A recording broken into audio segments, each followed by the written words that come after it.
Hello everyone. कैसे हो आप सभी। मेरा नाम ललित खुराना और मैं स्वागत करता हूं आपका आपके यूट्यूब चैनल पर। इसका नाम है जीके बाय ललित सर। जैसा कि आपको मालूम है कि इस चैनल पर आपको कंप्लीट जीएस की क्लास कराई जा रही है। हमने पीछे पॉलिटी के 2 पार्ट करे थे, उसमें हमने आपको प्रीवियस ईयर क्वेश्चन करवाए थे, चाहे वो किसी भी पेपर में आते हो, चाहे वो हरियाणा का कोई भी पेपर हो या फिर एसएससी का कोई भी पेपर हो या रेलवे का कोई भी एग्जाम हो। जो भी प्रीवियस ईयर क्वेश्चन पूछे गए हैं, हमने उसी से रिलेटेड एक सीरीज स्टार्ट कर रखी है, जिसमें हम आपको सिर्फ क्वेश्चंस नहीं करवाएंगे, साथ में उसके कंसेप्ट भी बता रहे हैं कि कौन सा क्वेश्चन किस कंसेप्ट से आया है और कैसे उसको अप्लाई किया जाता है। तो अगर आपने अभी तक चैनल को सब्सक्राइब नहीं किया है तो चैनल को सब्सक्राइब करें और ज़्यादा से ज़्यादा अपने दोस्तों में शेयर करें, ताकि हम आने वाले टाइम में आपको बेस्ट से बेस्ट कंटेंट दे सकें। और चैनल का लिंक आपको डिस्क्रिप्शन में मिल जाएगा, तो वहाँ डिस्क्रिप्शन में जाकर आप चैनल को ज़्यादा से ज़्यादा शेयर करें और सब्सक्राइब करें। और अगर आपने कोई भी क्लास की पीडीएफ चाहिए हो तो हमारे फेसबुक जो पेज से हम जुड़ सकते हैं, जिसका नाम है जीके बाय ललित सर। उसका भी आपको लिंक डिस्क्रिप्शन में मिल जाएगा। आप इंस्टा पे भी जुड़ सकते हैं और टेलीग्राम पे भी, तीनों का लिंक आपको डिस्क्रिप्शन में मिल जाएगा। तो ज़्यादा से ज़्यादा अपने दोस्तों में ये पेज को भी शेयर करें, क्योंकि आपको जो भी क्लास कराई जाएगी उसकी पीडीएफ आपको फेसबुक पेज पे और टेलीग्राम पेज पे मिल जाएगी। तो आपको कुछ भी बुक से रिलेटेड पढ़ने की जरूरत नहीं पड़ेगी। जो भी आपको यहाँ करवाया जाएगा, आपको उसकी पीडीएफ प्रोवाइड कर दी जाएगी और उसी में आपको रिपीटेड क्वेश्चन जो भी होंगे सभी आपको प्रोवाइड करा दिए जाएंगे। तो आज की जो हमारी क्लास है, आज हम इम्पोर्टेंट फंडामेंटल राइट्स पढ़ेंगे, इंपॉर्टेंट क्वेश्चंस पढ़ेंगे जो बार बार पेपर में पूछे जाते हैं फंडामेंटल राइट से। तो ये पॉलिटी का एक ऐसा पार्ट है जिसमें फिर बहुत सारे क्वेश्चंस इसी टॉपिक से बनते हैं और बच्चों को कन्फ्यूजन होती है कि कौन सा आर्टिकल है, आर्टिकल याद नहीं कर पाते हैं। तो आज हम एक क्वेश्चंस बिल्कुल कंसेप्ट वाइज, बिल्कुल प्यार से, बिल्कुल आराम आराम से पढ़ेंगे, ताकि आपको अच्छे से समझ आ सके और अच्छे से आपको क्लियर हो सके और पेपर में आपको कोई भी कभी भी कोई फंडामेंटल राइट के क्वेश्चंस आए तो आपको दिक्कत ना होए। तो आइए चलो आप आज की क्लास स्टार्ट करते हैं। पहला क्वेश्चन आपके सामने कि which article of the Indian constitution forbids discrimination of Indians on the basis of the religion, race, caste, sex और प्लेस ऑफ बर्थ। इस अनुच्छेद के अंदर राज्य किसी भी नागरिक के साथ केवल धर्म, जाति, लिंग, नस्ल और जन्म स्थान या इनमें से किसी भी आधार पर कोई भी विभेद नहीं करेगा, मतलब भेदभाव नहीं करेगा। कोई कोई भी स्टेट है, कोई भी गवर्नमेंट है, आपको इन चीज़ों पे, ये चीज़ें भी आपको याद रखनी, किस किस चीज़ पे, सब रिलीजन, रेस, कास्ट, सेक्स और प्लेस के नाम पर आपको कोई भी भेदभाव नहीं किया जाता है। किसका आर्टिकल के अंदर आपको बताया गया है। तो आपको चार ऑप्शन दिए गए हैं। पहला ऑप्शन है आर्टिकल 14, दूसरा ऑप्शन है आर्टिकल 26, तीसरा ऑप्शन है आर्टिकल 18 और चौथा ऑप्शन है आर्टिकल 15। तो इसका आंसर जो है आर्टिकल 15। ये आपको सिर्फ आर्टिकल्स एक याद करवाए जा रहे हैं। इसके कंसेप्ट भी आपको एक क्लास में सेपरेट बता दिए जाएंगे कि आर्टिकल पूरा एक्सप्लेन कर दिया जाएगा, एक एक आर्टिकल। अभी आपको सिर्फ आपको कंसेप्ट याद करने हैं। जो डायरेक्ट पेपर में क्वेश्चन ऐसे ही पूछे जाते हैं, इस सेट का कुछ भी नहीं पूछा जाता है। तो अगर आप क्वेश्चन पूछा जाए कि भेदभाव नहीं किया जाता किसी भी स्टेट के द्वारा रिलीजन, रेस, कास्ट और सेक्स को लेकर, तो वो कौन से आर्टिकल के अंदर आता है, आर्टिकल 15 के अंदर आता है। दूसरा question, which article of Indian constitution abolish the practice of untouchability. किस अनुच्छेद के अंदर अस्पृश्यता, जो हम अनटचेबिलिटी मतलब जो छुआ, मतलब कि हम ये नीचा है वो ऊंचा है, इसको जो हम भेदभाव करते हैं, ये कौन से आर्टिकल के अंदर अंत किया गया है कि हम किसी भी जाति को लेकर भेदभाव ना करें, सभी हमारे लिए समान हो, अनटचेबिलिटी ना हो। तो ये कौन से आर्टिकल के अंदर दिया गया है, आर्टिकल 17 के अंदर दिया गया है। Which article of Indian constitution abolish the untouchability. आपको ये पॉइंट याद रखना है, जो अनटचेबिलिटी है वो एबोलिश कौन सी आर्टिकल के अंदर किया गया है। डायरेक्ट क्वेश्चन ये पूछा जाता है कि अब अनटचेबिलिटी कौन से आर्टिकल के अंदर खत्म किया गया है, तो आर्टिकल 17 के अंदर किया गया है। तीसरा क्वेश्चन आता है, which article of India constitution freedom of concise and free professions practice and propagation of religion. किस अनुच्छेद के अंदर भारत में प्रत्येक व्यक्ति को किसी भी धर्म को मानने की, आचरण करने की तथा धर्म को प्रचार करने की स्वतंत्रता है। मतलब कोई भी आदमी जो कुछ भी अपनी मर्जी से कोई भी रिलीजन को, धर्म को मान सकता है, उसको आचरण कर सकता है और उसको प्रचार कर सकता है। कौन से आर्टिकल के अंदर, मतलब उससे ये नहीं कहा जाएगा कि आपको इस धर्म को मानना है, आप उस धर्म के अंदर क्यों जा रहे हैं? क्योंकि आपने देखा होगा इंडिया के अंदर बौद्ध धर्म को मानने वाले हैं, बहुत सारे ऐसे हैं जो किसी और जैन धर्म को मानते हैं, कोई किसी धर्म को मानता है, तो किसी से बात भेदभाव भेदभाव नहीं किया जाता है। तो सबको एक समानता दी गई है कि आप किसी भी धर्म में जा सकते हैं, उसका आचरण कर सकते हैं, उसका प्रचार कर सकते हैं। तो कौन से आर्टिकल के अंदर दिए गए? आर्टिकल 25 के अंदर दिया गया है। तो आपको याद रखना है कौन से आर्टिकल के अंदर दिया गया है? आर्टिकल 25 के अंदर दिया गया है। अगला क्वेश्चन है, which article of the Indian constitution grants many rights to the religious और linguistic minorities to the country? किस अनुच्छेद के अंदर अल्पसंख्यकों को शैक्षणिक संस्थान चलाने का अधिकार प्राप्त है? मतलब जो माइनॉरिटीज क्लास होती है, जो इसको हम कई बार निची क्लास बोल देते हैं, उनको रिलीजियस मैनी राइट्स कौन सी ग्रांट्स है जिसको रिलीजन है कि वो चला सकते हैं, उसको चालू कर सकते हैं? तो कौन से आर्टिकल के अंदर है? आर्टिकल 30 के अंदर है। अल्पसंख्यकों को शैक्षणिक संस्थान मतलब कि जो भी रिलीजियस हो गया, एजुकेशन हो गया, एजुकेशन सेंटर हो गया, उनको खोलने का भी अधिकार गवर्नमेंट ने दे रखा है। वैसे तो कोई नीची जात नहीं होती, ये तो बस आपने इंडिया में सोच बना रखी है कि वो नीची जात का है, ये ऊंची जात का है, तभी हम बराबर है। तो वैसे अगर आपसे पूछे कि लिंग्विस्ट माइनॉरिटी को कहाँ पे हमको राइट दिया गया रिलीजियस ग्रांट्स का, तो कुछ आर्टिकल 30 के अंदर दिया गया है। अगला क्वेश्चन है, state shall not deny to any person equality before law and equal protection of the law within territory of the India. ये क्वेश्चन तो ऐसा है, पता नहीं कितनी बार पेपर में पूछा गया होगा और इसका आंसर सबको ही पता होता है, लेकिन कई बार क्या होता है कि जल्दबाजी में हम ये भी गलती कर आते हैं, छोटे से छोटे आसान से आसान क्वेश्चन कर आते हैं।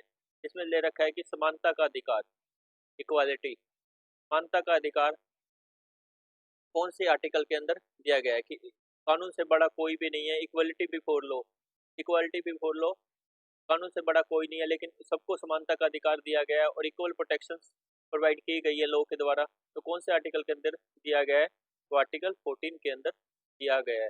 सबसे आसान क्वेश्चन है और सबसे ज्यादा पूछा जाता है, कौन समानता का अधिकार कौन से आर्टिकल के अंदर है? आर्टिकल 14 के अंदर दिया गया है।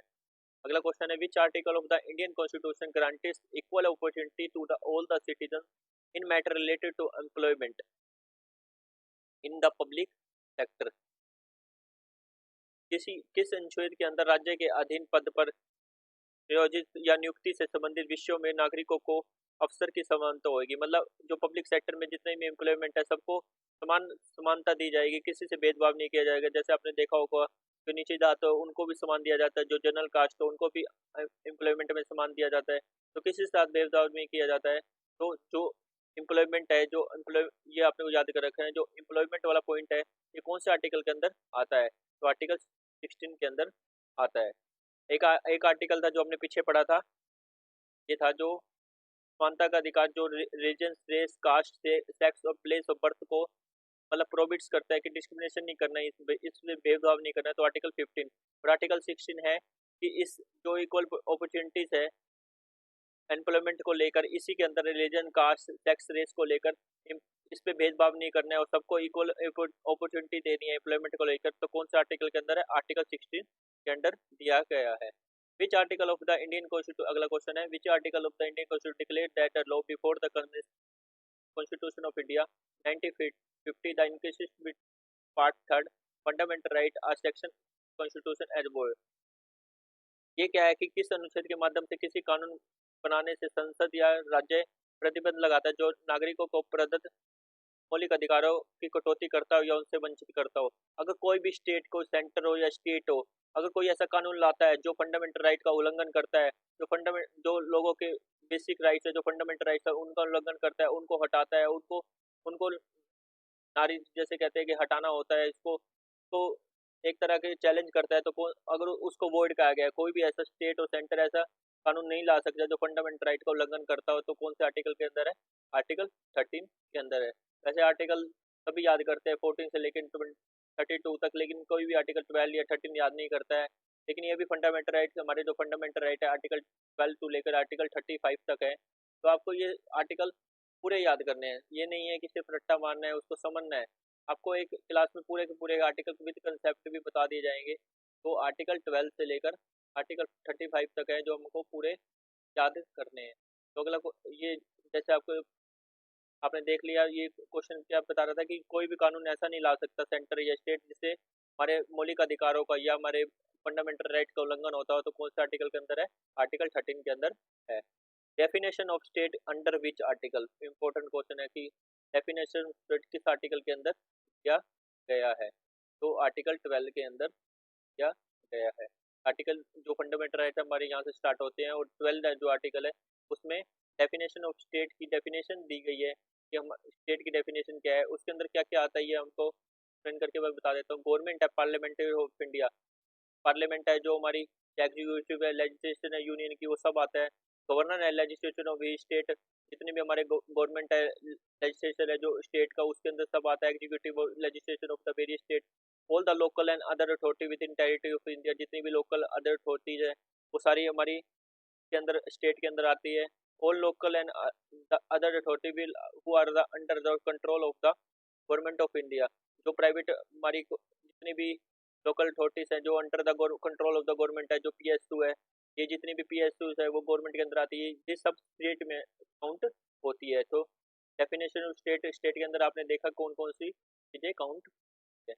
Next question, which article of the Indian constitution prohibition of traffic in human beings and force labour, किस अनुच्छेद के अंदर मनुष्य के कार्य कर विक्रय और बेगार जो जबरदस्ती शर्म कराई जाती है कि आपको आप उनकी जरूरत नहीं है लेकिन जबरदस्ती पकड़ के जो जबरदस्ती काम कराया जाता है किसी भी फैक्ट्री में, किसी भी कहीं पे भी आपको देखा हो कहीं जबरदस्ती काम कराया जाए तो उस पर रोक लगा दी गई है गवर्नमेंट के द्वारा। तो कौन सी आर्टिकल के अंदर लगा दी गई है? तो आर्टिकल 23 है।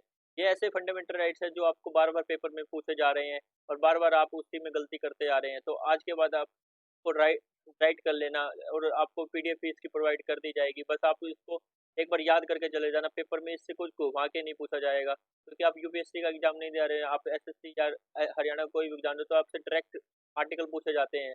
तो आपको इसमें कोई घबराने की जरूरत नहीं है, बस आपको याद करना है अच्छे से। और अगला क्वेश्चन है, which articles give every religious group और right to establish and maintain institution of charitable purpose, तो किस अनुच्छेद के अंदर व्यक्ति को अपने धर्म के लिए संस्थाओं की स्थापना करने का अधिकार होगा? मतलब उसके कोई भी व्यक्ति अपने धर्म के लिए जो संस्था है जो स्थापना कर सकता है, उसके लिए कोई आपको ये नहीं कहेगा कि आपने ये क्यों खोला, आपने ये रिलीजन ये मंदिर क्यों खोला, ये मस्जिद क्यों खोला, ये चर्च क्यों खोला, ये गुरुद्वारा क्यों खोला। आपको एक राइट है कॉन्स्टिट्यूशन के अंदर कि आपको कोई भी रिलीजियस ग्रुप के अंदर जो भी आपको स्टैब्लिश करना हो, चैरिटेबल पर्पस के लिए भी करना हो, तो जब भी आप हो सकते हैं। तो कौन से आर्टिकल के अंदर आपको ये राइट दिया गया है? तो आर्टिकल 26 के अंदर राइट दिया गया है। एक आर्टिकल था जो माइनॉरिटीज के लिए दिया गया था आर्टिकल 30 के अंदर, जिसमें वो स्टैब्लिश कर सकते थे। और एक आर्टिकल है जो नॉर्मल पर्सन कोई भी स्टैब्लिश कर सकता है, संस्थान जिस संस्थान को स्टैब्लिश कर सकता है, कौन सा आर्टिकल के अंदर है? आर्टिकल 26 के अंदर किया गया है। तो ये थे हमारे आज का फर्स्ट पार्ट था फंडामेंटल राइट से। एक पार्ट और आएगा फंडामेंटल राइट्स का जिसमें आपको फंडामेंटल राइट कंप्लीट पूरे करा दिए जाएंगे सेकंड पार्ट में। और ज़्यादा से ज़्यादा आप अगर आपने वीडियो अच्छी लगी हो तो इस वीडियो को लाइक करें और कमेंट करें और शेयर करें और ज़्यादा से ज़्यादा अपने दोस्तों में शेयर करें कि जितनी आपके दोस्तों तक ये चीज़ पहुँच सके। और हम एक HSSC की जो भी प्रीवियस ईयर हरियाणा GS के क्वेश्चन हैं की भी एक सीरीज स्टार्ट करने जा रहे हैं, जिसमें आपको डायरेक्ट क्वेश्चन कराए जाएंगे।